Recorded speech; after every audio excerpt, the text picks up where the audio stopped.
এবং পাহাড়ি ঢল এবং ভারতীয় পানির কারণে বন্যা ঘটে যাচ্ছে। কিন্তু আসলে এই অল ওয়েদার সড়কটা কতটুকু দায়ী সেটি দেখার জন্য আমরা সরেজমিনে আসি এবং সরেজমিনে দেখে যা আমরা দেখলাম এবং আপনাদেরকে দেখাচ্ছি। আপনারা দেখতে পাচ্ছেন আমাদের পিছনে যে সড়কটি দেখা যাচ্ছে সড়কটির ডানে এবং বামে পানি নেই। অর্থাৎ এখনো এখানে বর্ষার পানি আসে নাই। তবে নদীর কাছাকাছি কিছু এলাকা রয়েছে ওখানে দেখা যাচ্ছে পানি, তবে সেটা সড়কের সাথে কোনো সম্পর্ক নেই।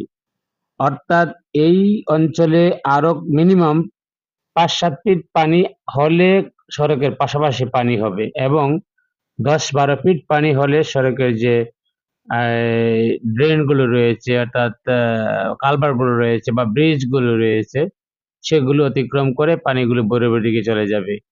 তবে এলাকার স্থানীয় লোকদের সাথে আমরা কথা বলেছি, তারা যা আমাদেরকে জানিয়েছেন